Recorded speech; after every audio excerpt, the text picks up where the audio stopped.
Please join me in welcoming Amanda Gladics. Amanda? Thank you. Thank you so much. Thank you very much. Well, I really appreciate seeing so many faces in here today on such a beautiful day outside. So thank you for giving up your gorgeous morning to come learn a little bit more about fisheries and bycatch reduction in fisheries. So as Dave mentioned, I work with Oregon Sea Grant here in Astoria. I'm new to town. And as I thought about what I wanted to talk to you about today, I really wanted to highlight some of the cool success stories about bycatch reduction in Oregon fisheries. And there are so many stories to choose from. So I've really just focused in on a couple of stories today, but I wanted to just mention there's many, many more, and I can talk to you about some of those another time or after this talk. And I do see that there are some faces in here that probably know lots and lots about fisheries. So I'm starting with kind of hoping to give you guys a better understanding of how a couple of these fisheries operate, and then some of the collaborations between scientists and fishermen that have resulted in reductions in bycatch. So just to start out, I want to sort of get on the same page about what is bycatch. Bycatch is essentially animals that fishermen accidentally catch that they either don't want, maybe it's too small, maybe it's the wrong kind, maybe it's damaged and they won't be able to sell it. It might also be a species that they can't sell. There's just no market for it. It's not high enough quality fish. Or it can be things that they can't keep. And these can either be because of regulations that prevent them from keeping them. These could be weak stocks of fish. They could also be things like seabirds, turtles, marine mammals that they're not allowed to keep anyway. So that's kind of the broad definition of what bycatch is. It can be a lot of different things. And I wanted to highlight the first story I'm going to talk about today is the story of the pink shrimp fishery here in Oregon and their efforts to keep out larger fish like halibut and rockfish, and then their more recent efforts to keep out smaller fish like the Eulecon Smelt. The second story I'm going to talk about is the Sablefish or black cod fishery. This is a longline fishery that operates throughout the North Pacific, and their efforts to keep seabirds, particularly the endangered short-tailed albatross, off their hooks. So, all right, let's start with the pink shrimp fishery. So you guys might be more familiar with this fishery when it looks like this. So these are the little small cocktail shrimp that are sometimes called bay shrimp, and they're delicious. I really, really love them. One of my favorite recipes is a curried pink shrimp salad. I'm sure you guys all have some favorite recipes for these delicious little shrimp. And this fishery has been operating off of Oregon for many years. They use nets to catch the shrimp, and since the shrimp are small, you have to use a fairly small size mesh on the net to catch them. And most of these vessels are using 2 nets at a time. So they are towing 2 nets near the bottom of the ocean, and oftentimes these tows last a little while. An hour is a pretty normal tow for a shrimp net. And let's see. Welcome aboard. I've got a video showing. John. This is probably one of the most automated shrimp trawlers that we have on the West Coast today. So here on the back of these doors, this is called a double rigger. So the outriggers go down, the big poles, and on the poles, each one of these the doors go out. So we're called a double rigger because 2 doors on one side, which spreads 1 net, and then 2 doors on the other side, which spreads the other net. So I'm towing 2 nets on the bottom of the ocean at the same time. And as the net goes open, every pound of shrimp that you put into the net slowly decreases the spread. Let's see, we made in first tow for 1 hour was 4,000 pounds. Second tow, 6,000 pounds. The third tow that we made was 9,000 pounds. About 46,000 for the day. Not a bad day in my office. So I love that clip because it's you know, a fisherman talking about his own operations, and he does such a great job explaining it. But if you're like me, you kind of need a little bit more of a visual to understand how that net works. And so I actually brought a net with me. And I wanted to just point out a couple of the sort of anatomy of this net. So if I can get just a couple of hands to hold up the front of this net. Can you hold up this part? So this would be sort of as the boat is going through the water towards you guys, this would be the front of the net. These two ropes in the front would be attached to what's called a door, and the door on either side of the net opens up the net so that the shrimp can flow in. And the other part that I want to point out is these little chains on the bottom. This is what's actually in contact with the seafloor. It's usually a sort of a rubber roller, very small roller that lightly contacts the seafloor. And what that does is it startles the shrimp and other animals that are on the seafloor, and the shrimp hop up off the seafloor and flow into the net. And that's an important feature of the net that I'll talk a little bit about later. So this is the foot rope, and these are the tickler chains. Tickler. They're tickling the bottom so that it startles the shrimp. And then they've got floats at the very top that hold the head rope of the net up, and so that the mouth of the net stays open. All right, let's set this down for now.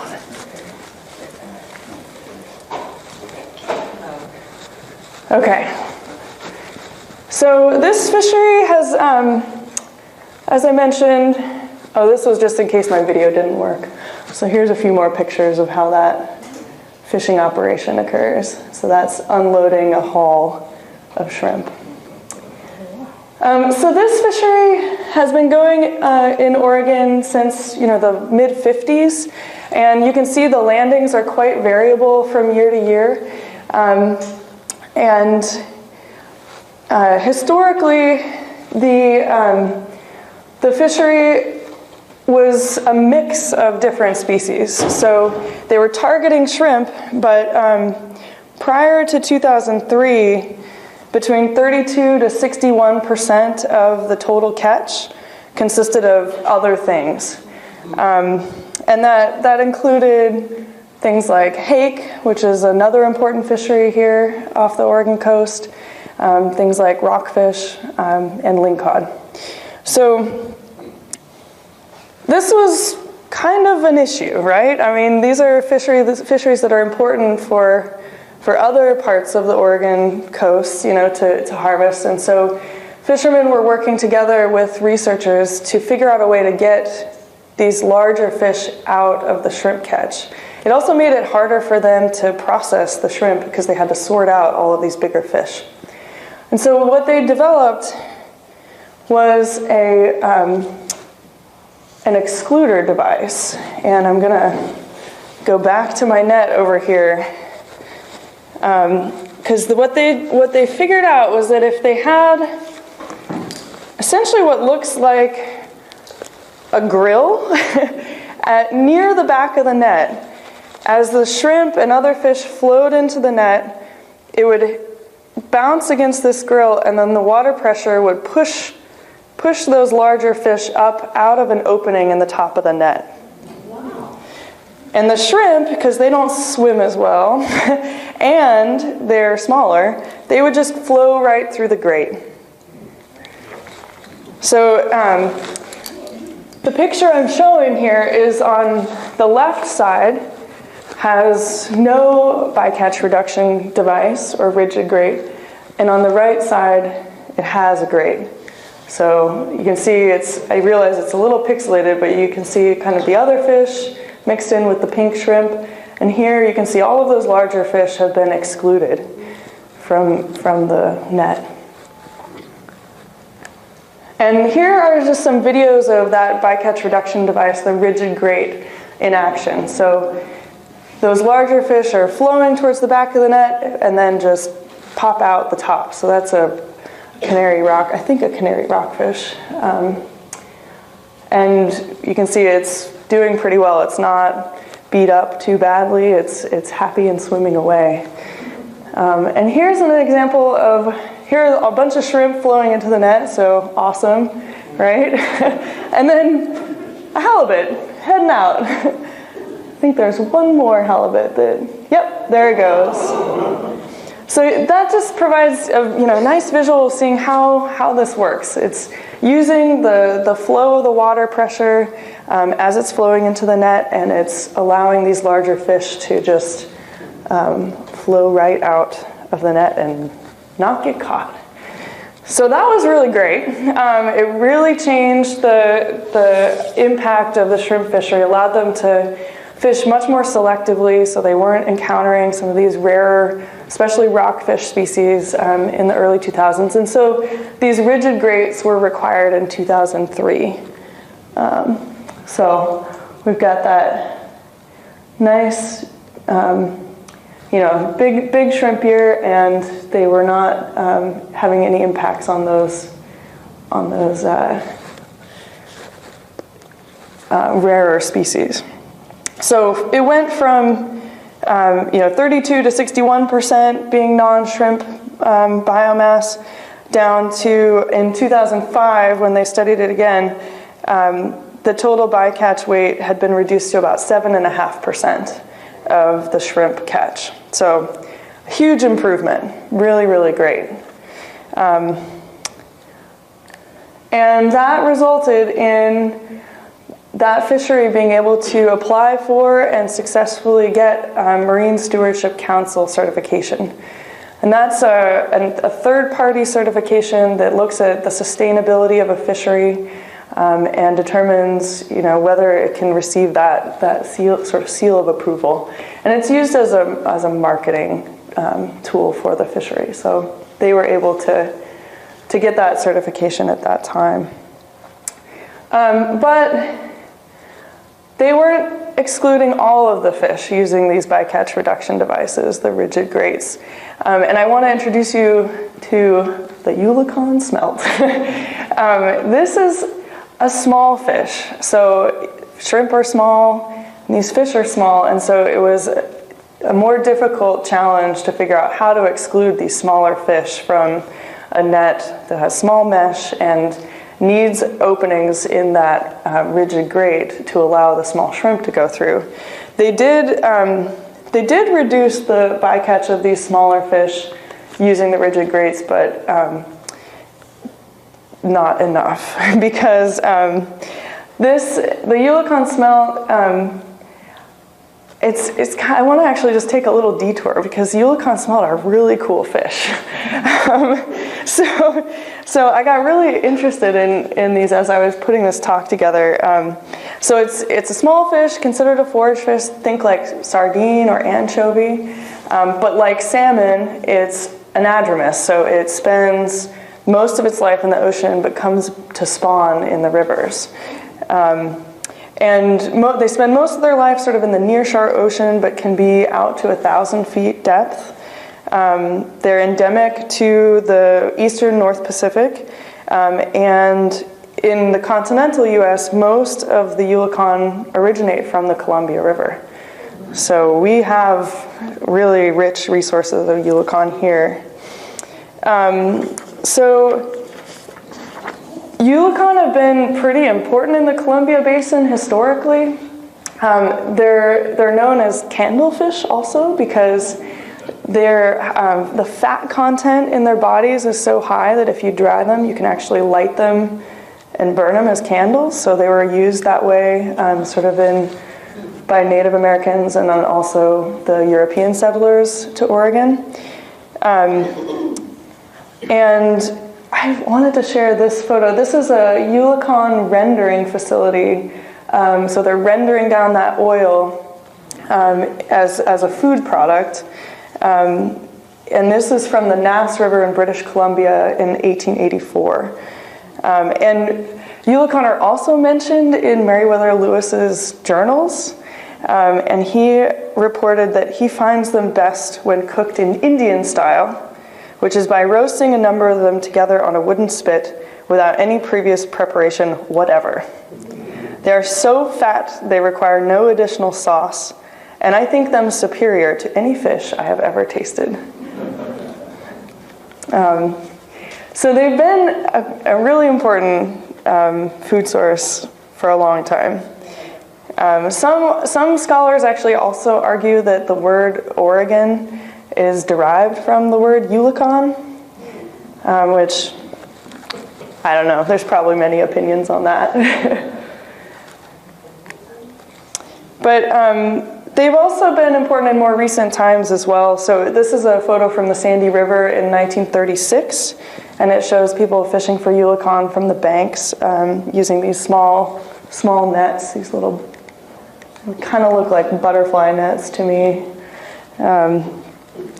So from 1938 to 1992, the median commercial catch of Eulecon in the Columbia was around 2 million pounds a year. But in more recent years, from 1993 to 2006, the median catch had declined to around 43,000 pounds. And so this dramatic reduction in the commercial catch and the overall population of this fish resulted in it being declared threatened in 2010. So that created a strong motivation for the fishermen in the pink shrimp fishery to try harder to exclude these smaller fish from their nets. And it kicked off a collaboration. Oh, here's how they react to the bycatch reduction device, the rigid grate. So you can see some of them can use that as a prompt to avoid the net and swim out of the opening. But there are some that also go through. So some of the studies that had been done looking at how those Eulecon were reacting to the rigid grate bycatch reduction device were using cameras with lights. So a researcher, this is Bob Hanna in the middle, who's a researcher with Oregon Department of Fisheries and Wildlife.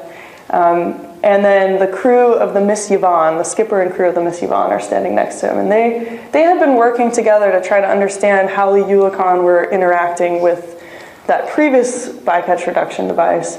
And they noticed that the fish were seeming to avoid the light for their camera. And so it gave them an idea that maybe they could use that light avoidance behavior to prompt the Eulecon to either use that opening more, avoid the net entirely. So it prompted some thinking, and they decided to try using some lights. So they got these little LED lights from a marine supplier, and their first idea was to, I can pass these around. Their first idea was to attach those around the grate.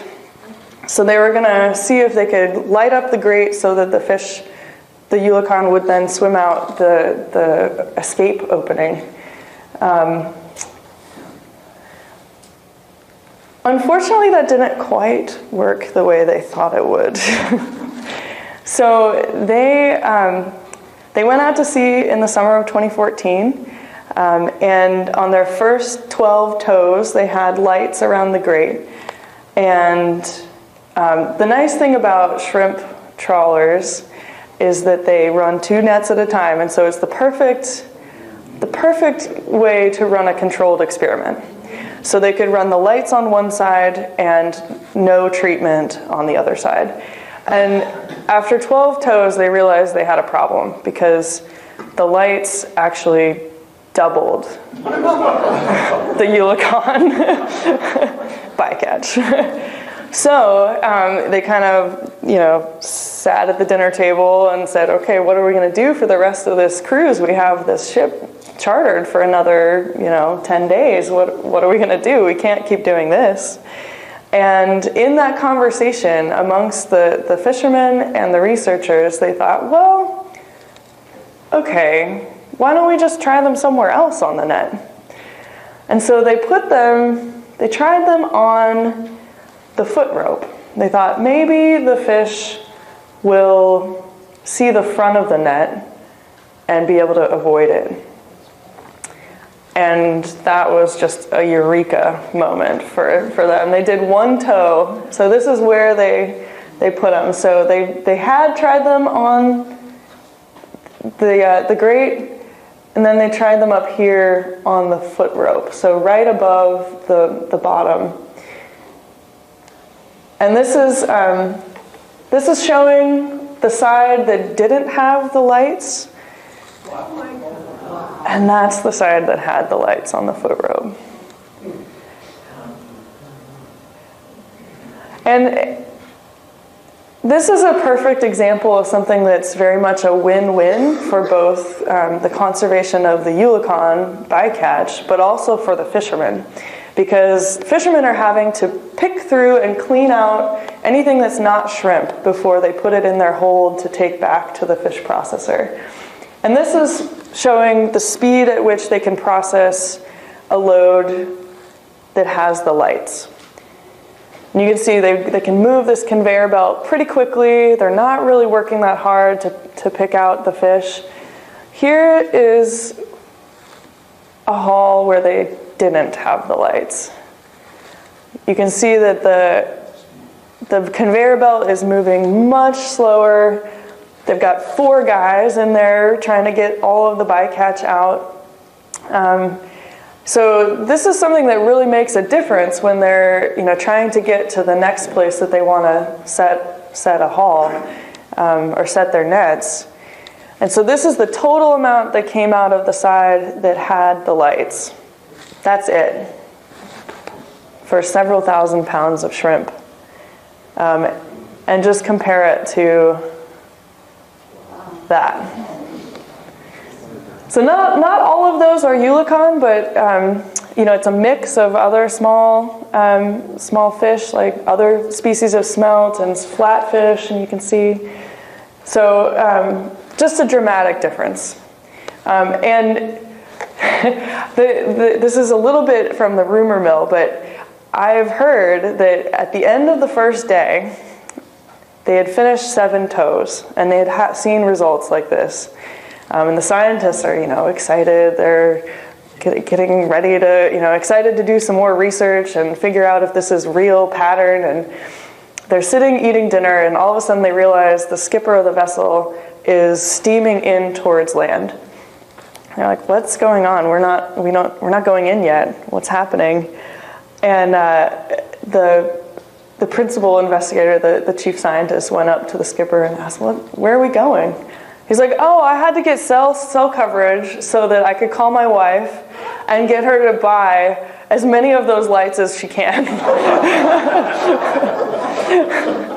So this is something that was adopted almost instantaneously in this fishery. The scientists wanted to see the data, so this is their results from the manuscript that they prepared, their publication. You can see that when they put the lights on the grate, it doubled it, and when they put the lights on the foot rope, it reduced it by 90%. And so they got a good contribution to the research, but by the time this paper came out, everyone in the fishery had already started using these. So it's a really cool story of that sort of magic of working with people with different perspectives, because the scientists might not have thought, they didn't think to put them on the foot rope. Their first hypothesis was something that made it worse. But because they were out there working with the fishermen that were, highly skilled and experienced in using that gear, they could try other ideas on the fly. So it's a great example of a really cool collaboration.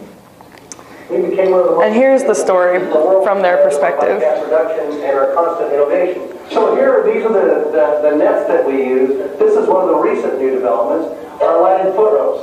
These go on the groundfish lines on the foot rope, which these are the foot ropes right here, and we put them about every 8 feet or 7 feet. And what they do is they're little green lights, and they have pressure sensors on them. So once the net goes down 25 feet into the water, the fish or the bycatch see that light and they swim away from the net instead of swimming into the net. And it really, really helps on our endangered species such as the canary rockfish and also our Eulecon Smelt. And it's eliminated our bycatch down to almost 1% in recent observer surveys. So it's a nice little success story. I think that's my last slide on the shrimp story. I want to pause here and see if there are any questions about shrimp. I have a question on the slide that showed the volume per year. Yeah. Is there any clarity about the change in the laws? I mean, it looks like a pattern. It almost looks like, gee, we overfished and then it drops down, and then we overfished and it drops down, and then it goes back up when the rules change. Does that have anything to do with it? That's a great question, and I probably don't have a deep enough history on this fishery to really answer you. I know that there is natural variability in this fishery as well, so there's probably some of that is regulatory, but I think, especially in recent years, a big part of that is just natural variability in the shrimp. So I know like the last 5 years have been just really big shrimp years. But I can look into that some more and get back to you. It's a good question. Or maybe there's another person in the room that knows. Is it clear that the fish that escape are not harmed? Yeah, I mean, that's a tough one to study. So that's part of why they were doing the video studies on the, where it's attached to the rigid grate, is to see, do the fish that have gone through the net, are they in good enough condition to survive? And it does look like they're still actively swimming, and so they do come out in pretty good condition. The ones that are avoiding the net because of the green lights, they presume that they're not interacting with the net at all, but they don't. It's pretty difficult to assess that. Yeah. Yeah. Is green the only color they've tried? Green is the only color that they've tried from the research perspective. The reason they chose green and blue was because those transmit best underwater. So they figured it would be most visible furthest away from the net. I think most of the fish, there's plenty of experimentation going on within the fleet, but I think most of them are using blue or green light. Yeah. Yeah. It just looks like maybe there's an El Nino effect because of the 82, 83, and then the 98, 99. Yeah, that's a good point. Yeah, totally. So what she's pointing out is this dip right in here and right in here, right? So let's see a show of hands. El Nino, people familiar with that? Okay. Mostly a lot of familiarity with El Nino, but it's a large-scale oceanographic change that essentially brings warm water to our coastline, and with that becomes lower nutrients, and generally you see sort of lower populations of these higher trophic level, higher in the food web animals. So you do see impacts to fisheries from El Nino. Good catch. Yeah. So has this been used in other pink shrimp fisheries, since there are a number of other ones in the United States? I'm just wondering if it was applied in other places. That's a great question. I know that they're trying to apply it in Canadian pink shrimp fisheries, and I don't know if it's been adopted elsewhere. That's a good question. How do they clean it to get them on my salad? Oh, that's a whole nother talk. So it's an automated process. So they're cooked and then deshelled, and that's a mechanical process, automated mechanical process in the fish plants. And then many people take a look and pick out all of the little pieces of shell. Yeah. Any evidence of the lights attracting predators in a disproportionate number? Boy, that's a good question. I mean, lights are often an attractant to larger fish. I think in this situation, the net is moving forward pretty quickly. I mean, they're towing at a few knots. And so I guess how would we get at? There's no evidence of like sharks trailing the lighted trawls. No, and they're not really, I mean, like he was saying, they're not really lit up that much. It's, one of these little lights every 8 to 10 feet. So it's not like a big spotlight, facing forward on the net. But yeah, no evidence of that, although I'm not sure that we would easily get that evidence. So, yeah, good question. Yeah? How's the integrity of the light capsule in seawater for a long period of time? I notice there's batteries in there. Yeah. And are those things designed to last a really long time without coming apart or without being eroded? Yeah, they're designed for marine applications, so they're used in other fisheries as well. So I think they've held up pretty well. The fishermen have reported that they don't have to buy them that often. They're not super cheap. They're $40 or $50 a piece. So it's an investment. But I mean, in terms of like the cost of, say, a shrimp net, which is tens of thousands of dollars, it's an easy fix. So yeah, I think they hold up pretty well. I mean, they're on, they're near the bottom, and so they do, occasionally probably come in contact with the seafloor. It's muddy bottom that they're fishing on primarily. But I haven't heard very many complaints about them falling apart too quickly. So. What happens to the bycatch? So in this situation, bycatch is probably just tossed. The bycatch is probably just tossed overboard. It's recorded by fisheries observers, which are biologists that go out to sea with fishing vessels, and their job is essentially to record bycatch or discarded catch. Yeah. So it's recorded and then generally tossed.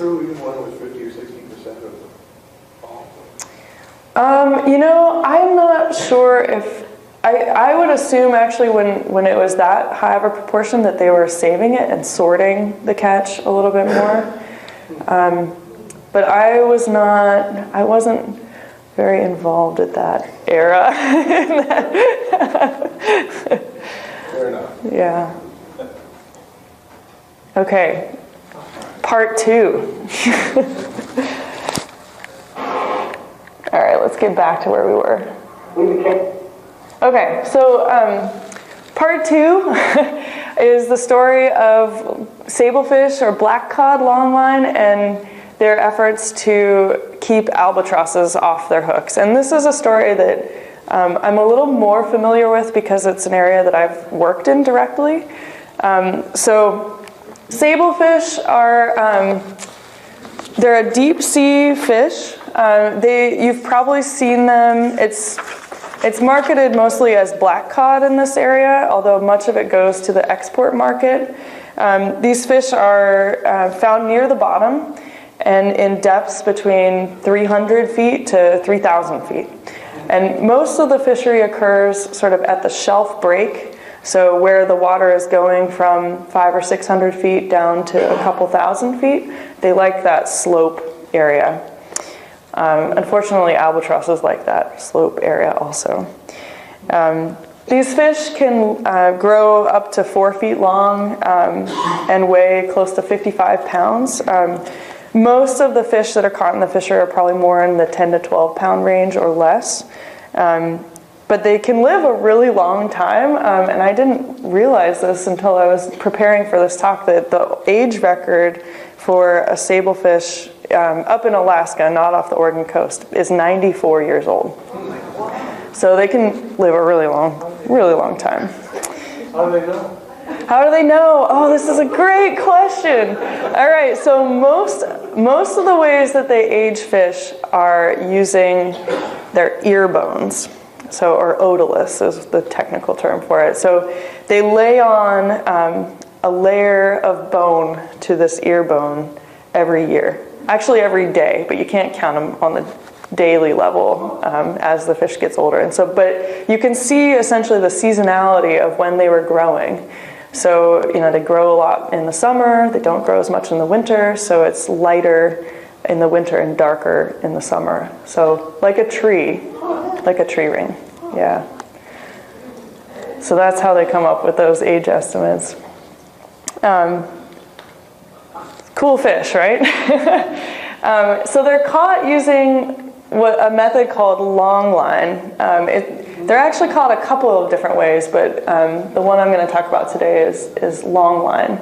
So essentially, the vessel drops an anchor with a buoy that sits at the surface, and then has a long rope with thousands of hooks on it that all have a little piece of bait, and those sink down to the seafloor, and they do what's called soak, which is just sit on the seafloor until the vessel comes back and picks it up. And for black cod, depending on the boat, they'll soak their gear for anywhere between just an hour or two to something more like 6 or 7 hours. So the boat just leaves it there and goes out elsewhere? Yeah. So because it's sitting on the bottom and it's marked using a float at the surface, so it's actually 2 floats. This is a diagram showing the boat picking its gear back up, but it would be marked with 2 floats, one on either end of the line, and it can be several miles apart. But the vessels that are working in that area are familiar enough with what that is. They know not to go right over it. So they'll often set, 2 or 3 sets at a time, and then go back and work back through their gear. On the west coast here, this is a pretty labor-intensive fishery. So this is a photo of some of the crew that I worked with on my research, hand baiting these hooks. So the line is coiled up in these tubs, and then the hooks are laid over the side, and they go through and hand bait every single one of those hooks before they can set their gear again. And this is just a picture of them setting up to do a set. So each of these tubs has around 200 hooks in them, and they essentially just line them up along the side here, and then are setting it off the back of the vessel while the vessel is moving forward. And this vessel is set at about 6 knots, so moving at a pretty good clip. So as a newbie to this system, it was always a little bit exciting to watch them moving all these tubs, tying the lines together so that it's ready to connect and go off the back. And it's a fairly risky proposition. There's hooks flying, so you have everyone on very focused. What bait do they use? Oh, great question. So they use primarily squid. So some vessels use a salted herring, and others use a squid. Yeah. And then they come back and haul their catch on board. They essentially guide each individual fish up over the rail and into the boat. And then here's an example of one pretty good haul. And so you can see they got a mix of black cod and then also some rockfish in their catch. And so this rockfish Some species of rockfish are bycatch for this fishery, but others they actually retain and sell. They can get a certain amount of rockfish for every trip that they take. Are those spacers in their jaws? Keep their mouth open? No, that is actually the swim bladder. So rockfish are also a deep sea, these guys are, caught at depth. And when they're brought up to the surface, the air in their swim bladder expands and it can cause it to extrude through their mouth. So, yeah. Probably not very pleasant, but they're delicious. Okay, so this fishing and the cleaning of the catch tends to collect hundreds of albatrosses around these vessels. So this is just an example of a typical haulback where they're bringing the catch on board, the other members of the crew are cleaning, and then they're tossing the heads and the guts overboard. And the albatross just think this is the greatest thing they've ever experienced.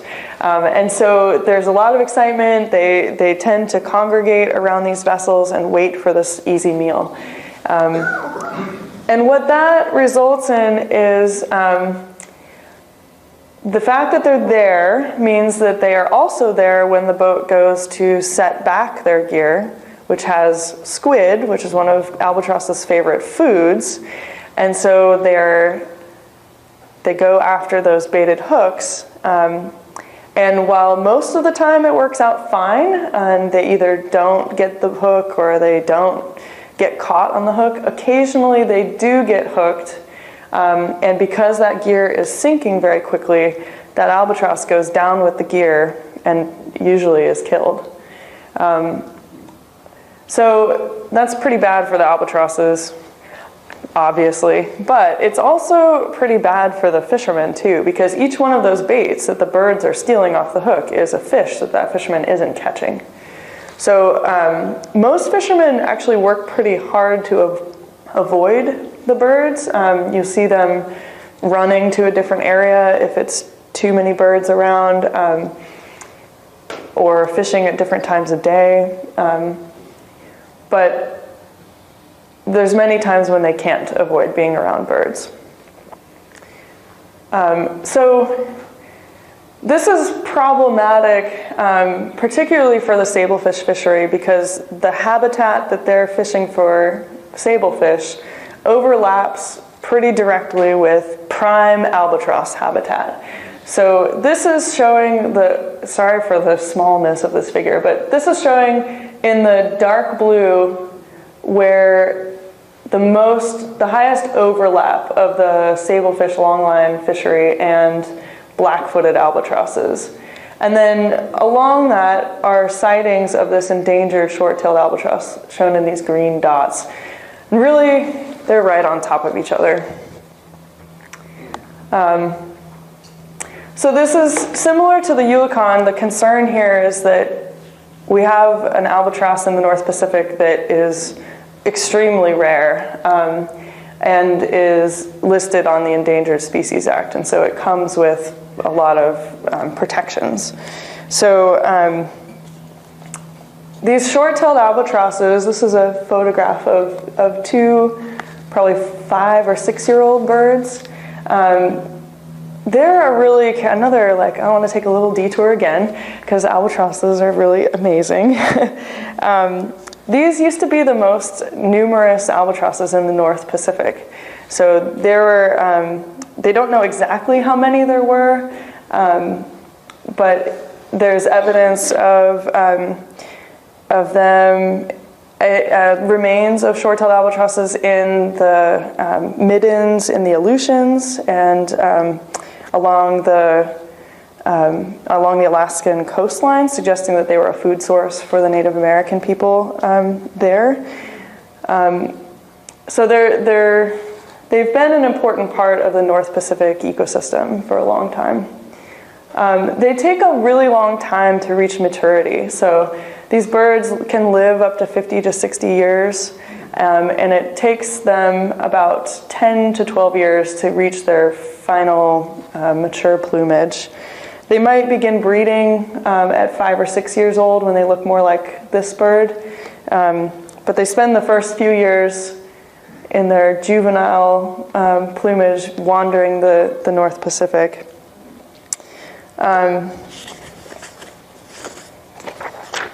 So they're particularly vulnerable to bycatch because they're so long-lived.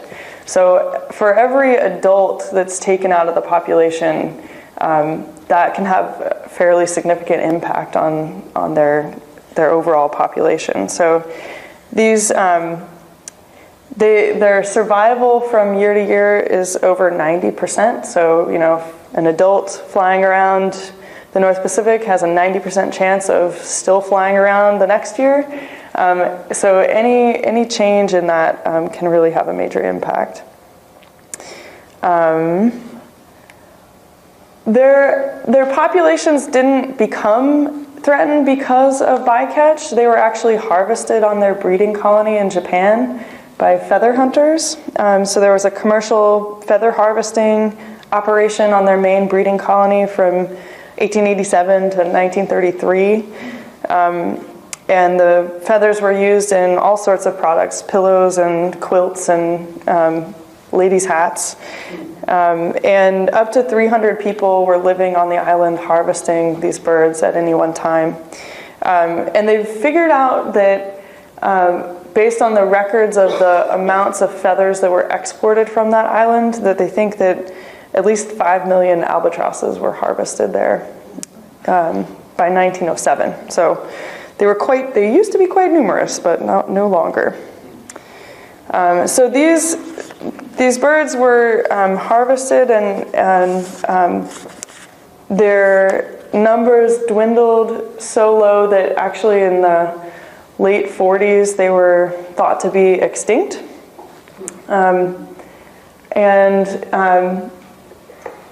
Thankfully they were not. There were young birds that were out at sea that returned to the breeding colony.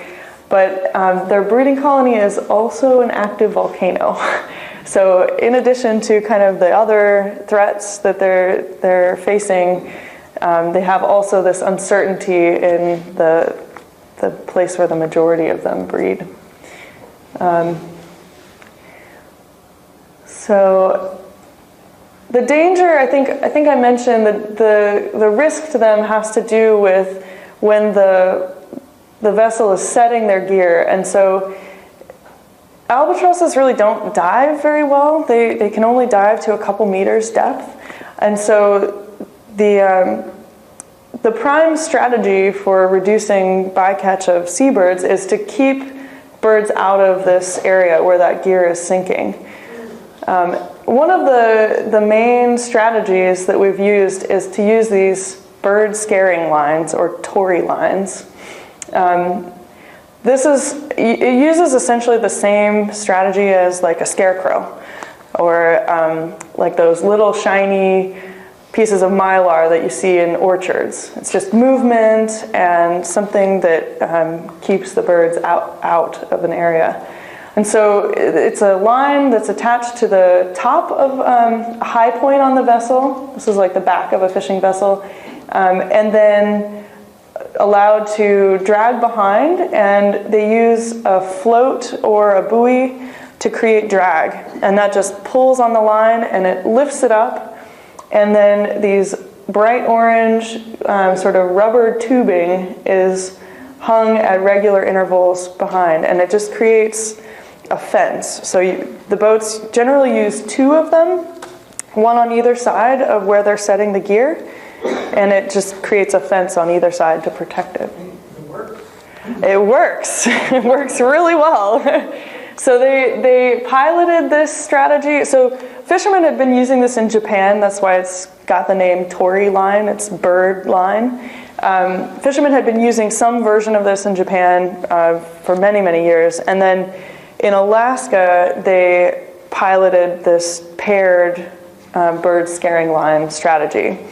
And that was another example of work that was a collaboration between researchers and fishermen, and it was the fishermen that suggested, why don't we run 2 of them? And it reduced the bycatch of albatrosses in Alaska by 90%. So here's an example of just what that looks like on the ocean. So this is taken off of the back of a longliner working off of the Washington coast.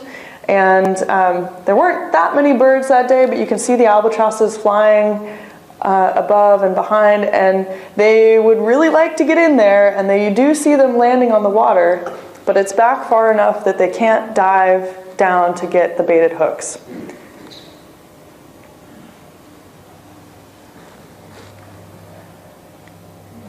And that's an example on a trawler in the Bering Sea where there are a lot more birds in the area. And the same principle, you've got the paired bird lines right here, and it's excluding all of these thousands of birds. Most of these are northern fulmars, not albatrosses, but it's effective at excluding those birds as well.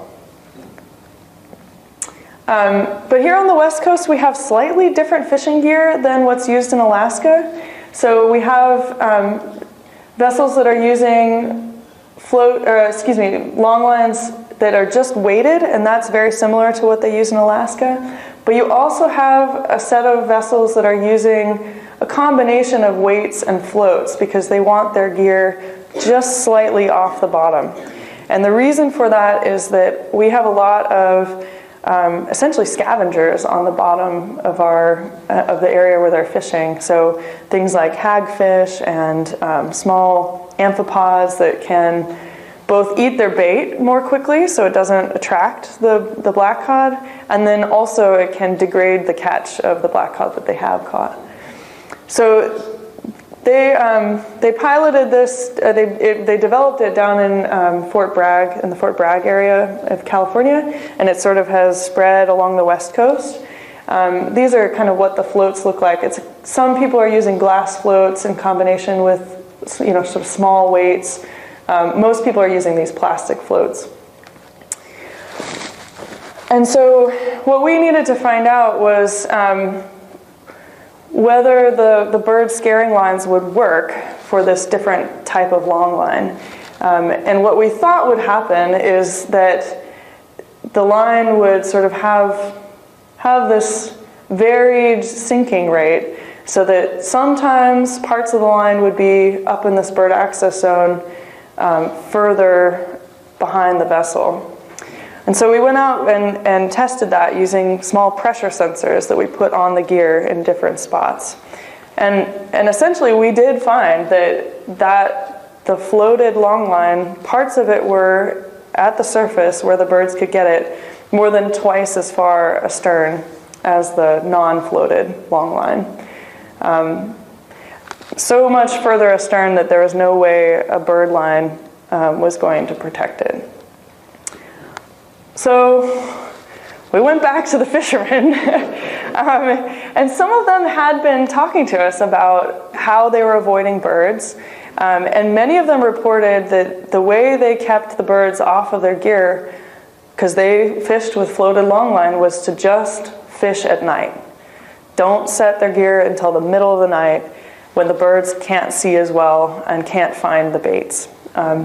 So they had pretty good success anecdotally, and there were several fishermen that reported to us that strategy. And so what we did is we went back and worked with some people that had some of that observer data. So the fisheries observers that go out with vessels and track their bycatch. And we looked at fishing at night versus fishing during the day. And we found that the bycatch of albatrosses during the day was high-ish. It's not really high compared to other fisheries. This is pretty low number, but you could drop that down to an order of magnitude less by fishing after civil dusk and before civil dawn. And so this was our eureka moment where we said, okay, here's a strategy that can work for fishermen that need to use the floats on their gear so that they can catch what they want to. but also want to avoid catching birds, they can fish at night. So that's what we've been sharing with longline fishermen on the West Coast is nighttime is the right time to fish for keeping birds off your hooks. So that's my story. And I'd be happy to answer questions. Yeah. Have they tried using the nighttime fishing up farther north where they've been using the bird line? Yeah, so they did try night fishing in Alaska, and what happened there is that they have a lot more northern fulmars in that area, and they found that the bycatch of northern fulmars increased by 4 times.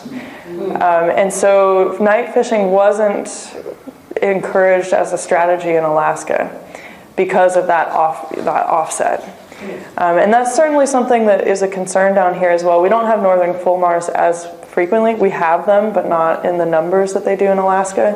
But it's something that we want to make sure that there aren't increased bycatch of other animals, like other fishes that might be more commonly caught at night. So there's always that kind of, you have to be sort of, have some caution when you encourage these new strategies and make sure you're not having other unintended effects. Is fisherman safety been affected by that? So fisherman safety is definitely a concern. Fishing at night is inherently slightly more risky. Fishermen do fish a lot at night, though. It's not real unusual. We haven't, it's too early to say whether there's been any change in actual accidents or injuries. But that's definitely one of the factors going into whether this is just a recommendation or whether we work with the people that are actually making regulations on this. But at this point, we're just encouraging this as a recommendation for fishermen to do voluntarily. Yeah, in front here. Are they fishing during the winter time or the summertime or making any difference? Yeah, good question. So for the black cod fishery, the sablefish fishery, it's managed a couple of different ways in Oregon. There's some fishing that occurs sort of in the fall and late fall and early spring, but the majority of the fishing is happening from April 1st to October 31st. So it's spring, summer. You have the long daylight out. Yes. Yes. So, and that was part of also the limitation of night fishing in Alaska. It's just there's not very much night. Yeah. Yeah. So this applies to the West Coast fisheries for the United States. Correct. So the East Coast fisheries of the United States, are they under watch also? And then what about the international ones?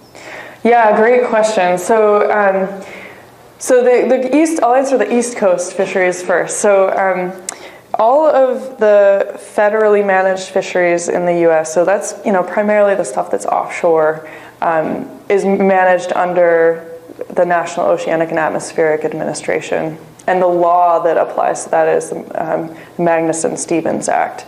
And so the Magnuson-Stevens Act requires that bycatch be minimized to the most extent practical, essentially. So both West Coast fisheries and East Coast fisheries are managed under that strategy of minimizing bycatch. So, I would say generally that U.S. fisheries are doing a pretty good job of reducing bycatch, and there's a lot of people working on it and a lot of energy going towards it. International fisheries are definitely a different story. Some of the strategies for albatross bycatch are in effect in the Southern Ocean, so that's protecting things like the wandering albatross and all of the albatross species that live down there. There's still some challenges in high seas tuna fisheries because they're managed under these large international agreements where it's many, many countries negotiating essentially over those fishery policies. So I would say there's a lot more work to be done in international fisheries and reducing bycatch. Does that answer your question? Yeah, I'd like you to say it's just perfect everywhere. I wish, you know. I guess the take home is if you want to feel really good about the fish you're eating, buy fish that are caught in the U.S. You know that they're managed pretty well. Yeah. Yeah.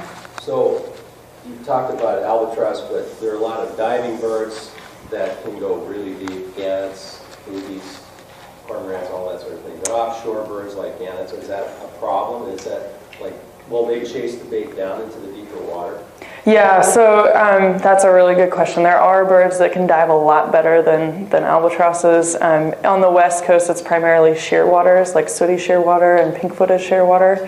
And those birds, you know, the bird lines do help reduce the bycatch of those because it's easiest for those birds to get the bait near the surface still. If they can get it closer to the surface, they will. But there are challenges of where birds will actually, the diving birds like the shearwaters will dive down and be able to pull up the bait with the line, and then that results in lots of birds coming in to try to take advantage of that situation. So it's not perfect, you know. I mean, it's I think ideally. Put the wire behind ideally, the faster you can get the long line to sink, the less likely you are to interact with even those birds that can dive. Yeah. Yeah. Did they ever put kites right off the back? I mean, if you put like a metal that would make the line dive right away off the stern, I mean, things like that they've thought about. They've tried these setting chutes. So there's been a couple different attempts to get it set further down, either below the stern of the vessel, or so there's some vessels that have tried setting sort of through, or they actually have a metal chute that goes down below, but engineering-wise, that's a real challenge. I mean, there's a lot of stress and strain on that part of the vessel, and so keeping that working in rough conditions is pretty difficult. Another strategy they've tried is these hook pods. So it wouldn't be practical here for the black cod fishery, but in high seas tuna fisheries where they're not setting that many hooks and they're spaced far apart, they make this little capsule that goes down closed, and then when it reaches a certain depth, it pops open and reveals the hook so it can fish, and then they can just reset it before they set that gear again. So there's been, a lot of different strategies. I think it's expensive. Yeah, the hook pod is expensive. It's sort of one more gadget that can break at sea. And so that one hasn't been adopted quite so widely. They've also looked at integrating lead weight into the long line itself rather than attaching it at different points along the line. And that works really well in Alaska. That's been shown to be extremely effective. Yeah? Are there any new rules or regulations or recommendations about the discharge of the offal that attracts the birds in the first place? Yeah, there's, so the Alaska regulations recommend sort of, strategic offal, of discharge of offal. So don't put your heads right out over your setting hooks.